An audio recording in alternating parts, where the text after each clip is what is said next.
Hello everyone, कैसे हैं आप लोग? अच्छे हैं? आइए फिर एक बार प्रताप आरुष यूट्यूब क्लासेस में आपका हार्दिक स्वागत है। आज हम आपको पढ़ाएंगे वेन डायग्राम। वेन डायग्राम से आप कैसे किसी सेट को रिप्रेजेंट करोगे या आप ऑपरेशंस कैसे करोगे, सेट में कैसे ऑपरेशन आप करेंगे, इस चीज के बारे में हम लोग पढ़ेंगे। तो वीडियो को पूरा देखिए, अच्छा लगे तो लाइक कीजिए, शेयर करना मत भूलिए। ओके, आइए हम लोग पढ़ते हैं वेन डायग्राम। वेन डायग्राम क्या होता है? तो सबसे पहले हम आपको ये बता दें थोड़ी इसकी हिस्ट्री कि वेन डायग्राम आखिर में है क्या। इसकी थोड़ी सी हम लोग हिस्ट्री जान लेते हैं।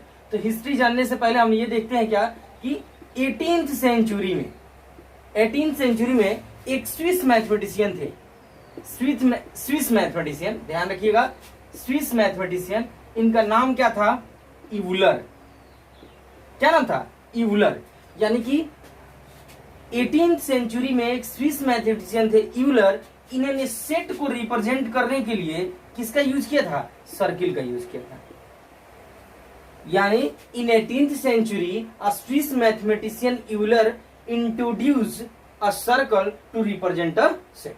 यानी कि इन्होंने क्या किया था? इंट्रोड्यूस किया था, सर्कल को इंट्रोड्यूस किया था। यानी सर्कल बना रहे थे ये sets, different types of set को क्या करने के लिए? रिप्रेजेंट करने के लिए। लेकिन बाद में यही 18th सेंचुरी के बाद 19th सेंचुरी में एक और मैथमेटिशियन हुए, ब्रिटिश मैथमेटिशियन। उनका नाम क्या था? आप उनका नाम सुने होंगे क्या? John when. क्या नाम था उनका? John when. इन्होंने क्या किया? इसी जो इन्होंने सेट को रिप्रेजेंट करने के लिए सर्किल का यूज किया था, तो जॉन वेन ने क्या किया? इसी फार्मूले को, इसी डायग्राम को थोड़ा सा क्या किया? स्पेसिफाई कर दिया, यानी और बढ़ा दिया। तो इन्हीं के नाम पे इस मेथड को हम लोग बोलते हैं वेन डायग्राम मेथड। क्या बोलते हैं? वेन डायग्राम, या इसी को बोलते हैं हम लोग क्या? When graph. क्या बोलते हैं? When graph. यानी सबसे पहले क्या हुआ? 18th सेंचुरी में एक स्विस मैथमेटिशियन थे यूलर ने सेट को रिप्रेजेंट करने के लिए सर्कल का यूज किया। बाद में इसी थ्योरी को, इसी मेथड को थोड़ा सा और डेवलप कर दिया एक ब्रिटिश मैथमेटिशियन ने 19th सेंचुरी में, जिनका नाम था जॉन वेन। तो इन्हीं के नाम पर इस मेथड को हम लोग वेन डायग्राम या वेन ग्राफ कहते हैं। क्या कहते हैं? When graph.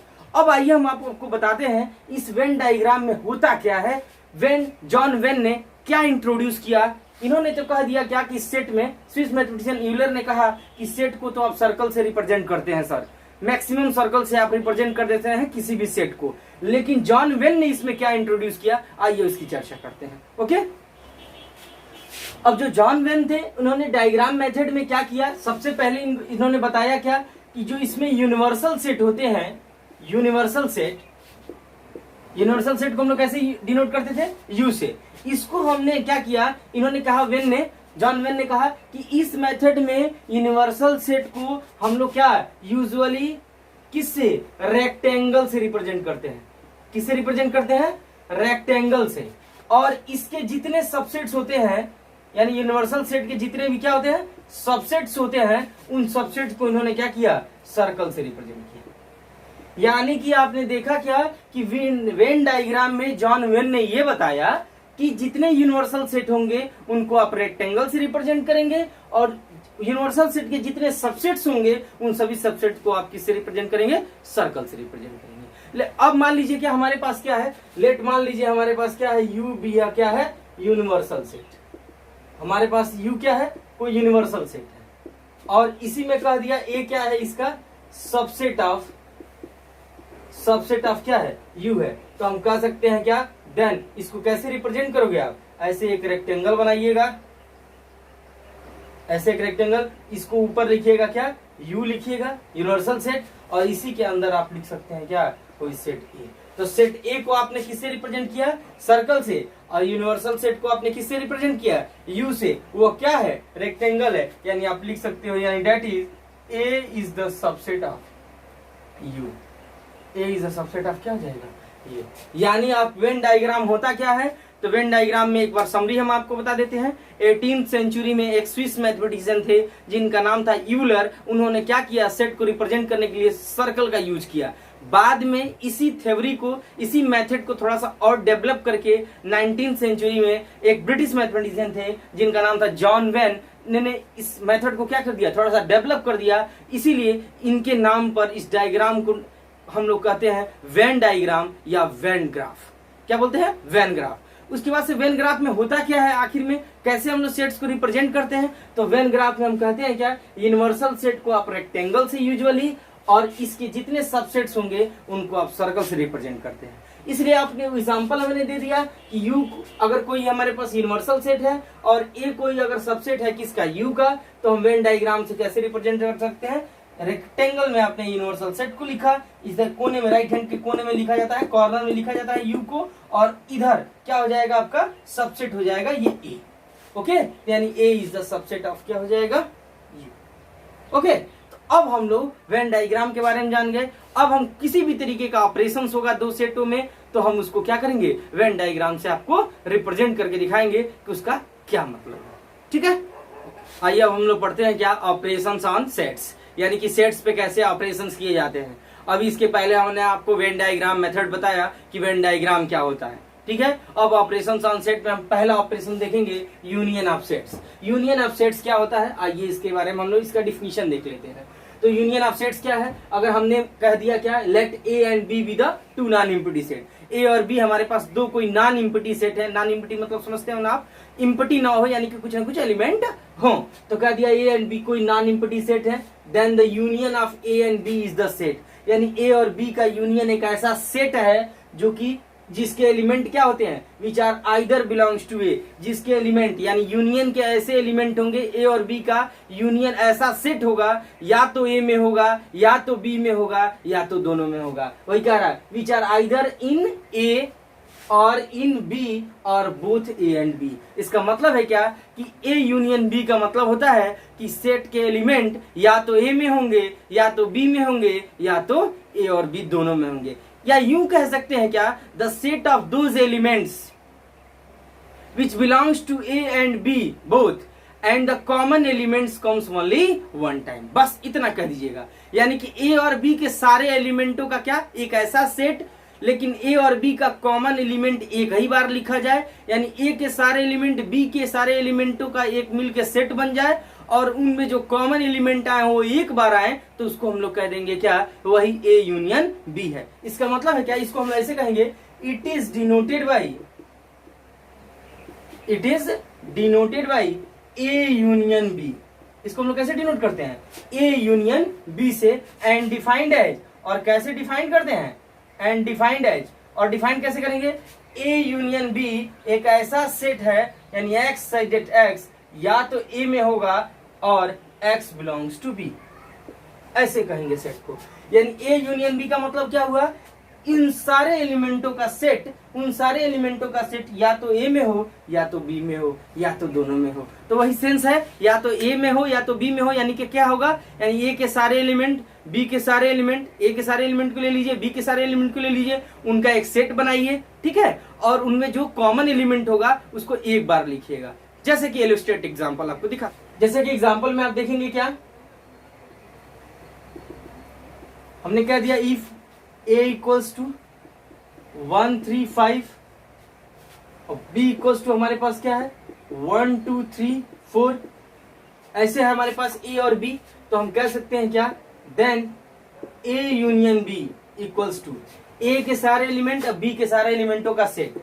यानी ए के सारे एलिमेंट मतलब क्या होगा, 1 3 5 होगा, 1 2 3 4 होगा, लेकिन आप देख रहे हैं 1 1 कॉमन है, 3 3 कॉमन है, तो एक ही बार आएगा। यानी हम लिख सकते हैं 1, यहाँ 2 है तो 2 भी लिखेंगे, यहाँ 3 है तो 3 भी लिखेंगे, यहाँ 4 है तो 4 भी लिखेंगे, और 5 है तो 5 भी लिखेंगे। देखिए, यानी 1 3 5 1 3 5 है, 1 2 3 4 1 2 3 4 है ना, यानी ए और बी के सारे एलिमेंटों का क्या हुआ, सेट बन गया। इसी को हम लोग कहेंगे ए यूनियन बी।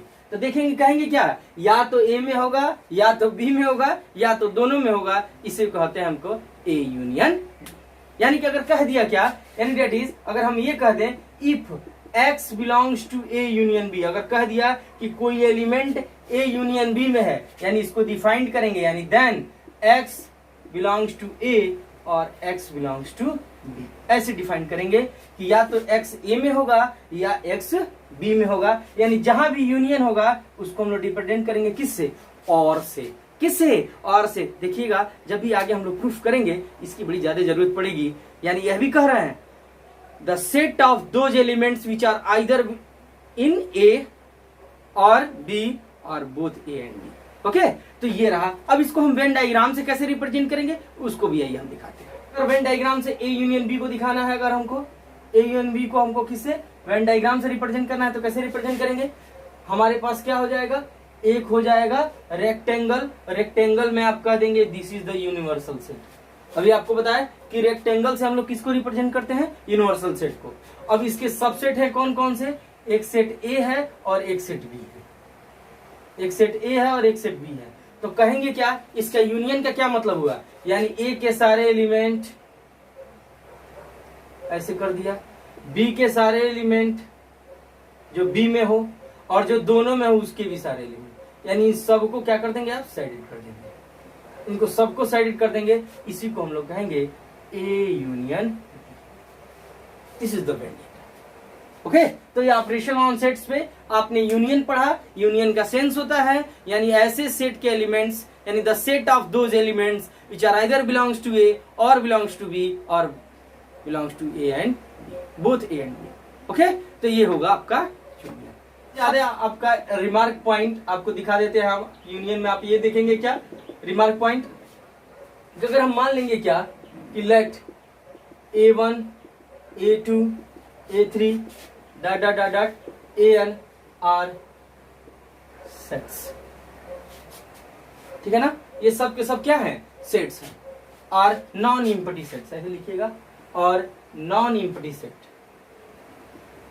ये नॉन इम्पटी सेट्स हैं। ठीक है, तो हम कह सकते हैं क्या देन, तो इसको कैसे रिप्रेजेंट किया गया जाएगा। और मान लीजिए अगर इन सबकी यूनियंस निकाले जाएं, यानी then A1 union A2 union A3 union dot dot dot dot union AN, तो आप इसको कैसे लिख सकते हैं, यूनियन का साइन बनाइएगा। और ये कहां से कहां तक है, 1 से लेकर n तक, यानी I equals to 1 to n, और इसको लिख देंगे AI। यानी ये क्या है आपका एक शॉर्ट फॉर्म है। अगर बहुत सारे एक ही सेट के बहुत सारे सबसेट्स हैं तो उनको लिख सकते हैं A1 union A2 union A3 union dot dot dot AN equals to हम कह सकते हैं क्या AI union I1 to n, यानी union I to I equals to 1 to n AI। क्या पढ़ेंगे, union I equals to 1 to n AI। Okay, इसका मतलब हुआ क्या, 1 से लेकर n तक, यानी पहले 1 होगा, फिर 2 होगा, फिर 3 होगा, और कहां तक जाएगा, n तक जाएगा। That is the very most important point regarding to operations on sets। ये ऑपरेशन ऑन सेट पर ये सबसे इंपॉर्टेंट पॉइंट है आपका, कि अगर देख लीजिएगा आपके पास हमारे पास बहुत सारे सेट्स हैं, उनका अगर यूनियन निकाला जाएगा और एक ही टाइप के सेट है, A1 है A2 है A3 है, या B1 B2 B3 है, तो यहाँ हो जाएगा क्या यूनियन 1 to n BI हो जाएगा। क्या हो जाएगा, BI। अब आइए हम इसकी कुछ प्रॉपर्टीज पढ़ते हैं कि यूनियन ऑफ सेट्स पे कितनी प्रॉपर्टीज होती हैं, कैसे कैसे प्रॉपर्टीज होते हैं, उसकी चर्चा करते हैं। ओके, अब आइए हम लोग पढ़ते हैं क्या properties of union of sets, यानी कि यूनियन ऑफ सेट्स पे कितनी प्रॉपर्टीज होती हैं। सबसे पहला प्रॉपर्टी होगा क्या, property number first. Property number first जिसको हम लोग बोलते हैं इंडेपोटेंट प्रॉपर्टी। इसका क्या मतलब है, इंडेपोटेंट प्रॉपर्टी क्या होता है, इसका मतलब इंडेपोटेंट प्रॉपर्टी का क्या मतलब है, तो हम कहेंगे क्या, for any set A, for any set ए, यानी किसी भी सेट ए के लिए हम ये कह देंगे ए यूनियन ए, यानी किसी भी सेट के उसी सेट के साथ यूनियन, उसकी वैल्यू क्या होती है, ए ही होती है। यानी आप कह दोगे क्या, A union A equals to A. Okay, समझा रहा है ना, मतलब कि कोई भी आपका सेट है, वो ए इक्वल्स टू मान लीजिए 1 to 3 है, तो अगर 1 to 3 के साथ यूनियन 1 to 3 का ही करेंगे तो एलिमेंट वही आएगा, 1 to 3 ही आएगा। ओके, कैसे आता है, आइए इसको हम प्रूफ करते हैं। मैंने आपको बताया था कि सर इक्वल सेट होता है, जैसे ए इक्वल्स टू बी।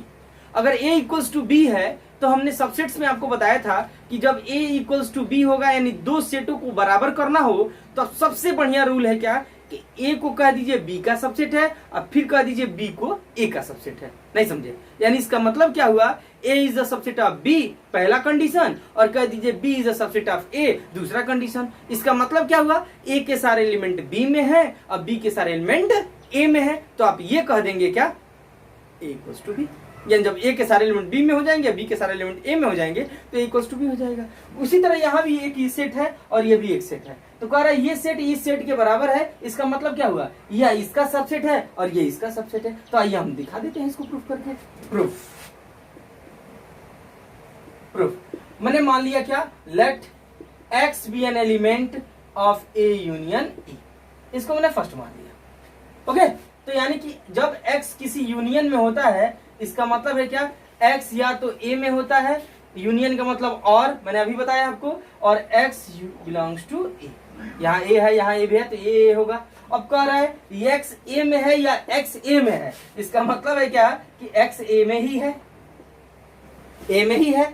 यानी अगर X कोई एलिमेंट A यूनियन A में है, वही X A में है, इसका मतलब है क्या, A union A is the subset of क्या हो जाएगा A। इसको आप इक्वेशन फर्स्ट कर दीजिए, इसको मत बनाइए, कोई दिक्कत नहीं है, इसको कोई जरूरत नहीं। यानी आपने कहा क्या, let X belongs to A union A का मतलब क्या हुआ, या तो X A में होगा या X किस में होगा, A में होगा। समझिए ध्यान से।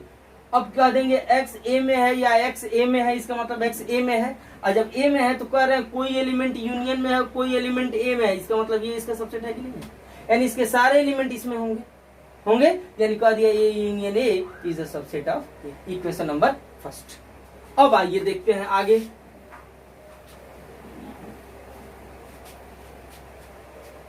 अब हम कह देंगे क्या, लेट Y कोई एलिमेंट मान लीजिए, वो किस सेट में मानिए, किस सेट में मानिए, A में मानिए, A में मान लिया, तो इसको लिख सकते हैं इम्प्लाइड डेट Y अगर A में है तो हम लिख सकते हैं Y A में है तो Y A में भी है।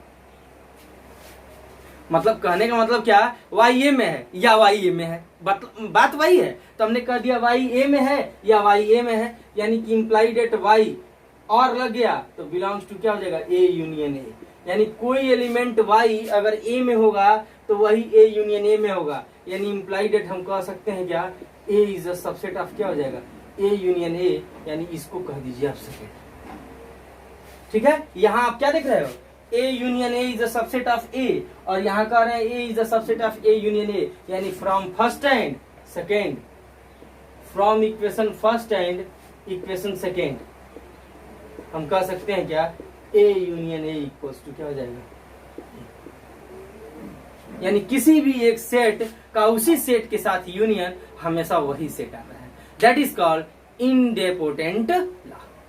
ओके, अब इस इंडेपोटेंट लॉ के बाद आपकी प्रॉपर्टी भी आती है, प्रॉपर्टी सेकेंड थर्ड आती है, आइए हम उसकी चर्चा करते हैं। ओके, आइए हम पढ़ते हैं क्या, प्रॉपर्टी नंबर 2, इसको हम लोग बोलते हैं क्या, कम्यूटेटिव प्रॉपर्टी या कम्यूटेटिव लॉ। कम्यूटेटिव लॉ मतलब होता है क्या, क्रम विनिमय नियम। क्रम मतलब क्या, सीक्वेंस, विनिमय मतलब क्या होता है, ट्रांसफर, यानी कि सीक्वेंस का ट्रांसफर होगा। यानी अगर कहेंगे क्या, ये इधर है तो ये इधर जाएगा, ये इधर है तो इधर आएगा, यानी आप आपस में अपने सीक्वेंस को क्या करेंगे, चेंज करेंगे। That is the commutative law. यानी कि इसका मतलब क्या हुआ, for any set, for any two sets, for any two sets A and B, यानी हमारे दो सेट्स A और B के लिए हम कह सकते हैं क्या, A union B equals to B union A। आप कह सकते हो क्या, A union B equals to B union A, यानी A को B के साथ यूनियन कीजिए या B को A के साथ यूनियन कीजिए, दोनों में कोई वैल्यू चेंजिंग नहीं होगी। इसको भी आप प्रूफ कर सकते हैं। देखिए कैसे प्रूफ करेंगे, कैसे प्रूफ किया हमने। सबसे पहले माना क्या, लेट X कोई एलिमेंट है किसका, A यूनियन B का, तो जब A यूनियन B का होगा यानी इम्प्लाइड डेट X या तो किस में होगा, A में होगा, या X किस में होगा, B में होगा। ठीक है, तो कह रहे हैं X A में होगा या X B में होगा, इसका मतलब है क्या, या ऐसे भी लिख सकते हैं X B में होगा या X A में होगा। अरे हम कह रहे हैं क्या, या तो तुम भारत के नागरिक हो या पाकिस्तान के नागरिक हो, तो ये भी तो कह सकते हैं या पाकिस्तान के नागरिक हो या भारत के नागरिक हो, ऐसे भी तो कहा जा सकता है। तो हम कह सकते हैं क्या, x बिलोंग्स टू बी या x बिलोंग्स टू ए। इसका मतलब है क्या, x बिलोंग्स टू क्या हो जाएगा, यूनियन का मतलब, और का मतलब क्या हो जाएगा, यूनियन।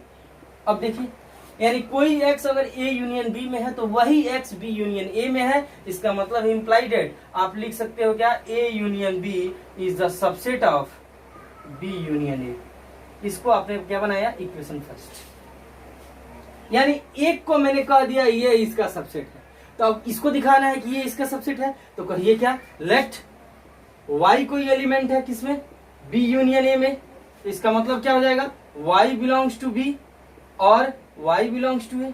वही सेंस पाकिस्तान में हो या भारत में हो, तो हम भी से कभी कह सकते हैं, या भारत में हो या पाकिस्तान में हो। अब सुनो, कह दिया, यानी इसका मतलब है क्या कि y बिलोंग्स टू क्या हो जाएगा, a, और का मतलब हो जाएगा यूनियन। अब कह रहा वही y b यूनियन a में है, वही y a यूनियन b में है, इसका मतलब है क्या कि b union a is also subset of क्या हो जाएगा, a यूनियन b। इसको कह दिया आपने सेकेंड। अब देखिए, आपने फर्स्ट कहा ये इसका सबसेट है, अब फिर उल्टा कह दिया यही इसका सबसेट है, तो हमने कह दिया इसका सारा एलिमेंट इसमें है, इसका सारा एलिमेंट इसमें है, यानी ये दोनों क्या है, इक्वल है। तो हम कह सकते हैं क्या, using equation first and second, a union b equals to b union a, that is called commutative law.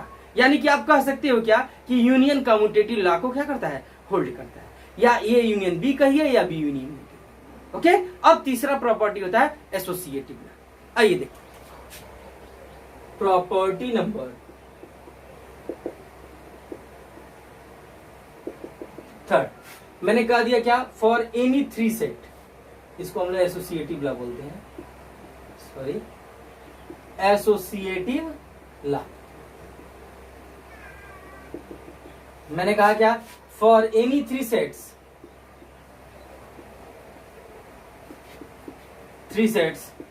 A B and C, तीन सेट ए बी सी के लिए हम कह देंगे A union B union C equals to लिखेंगे क्या, A union B union C.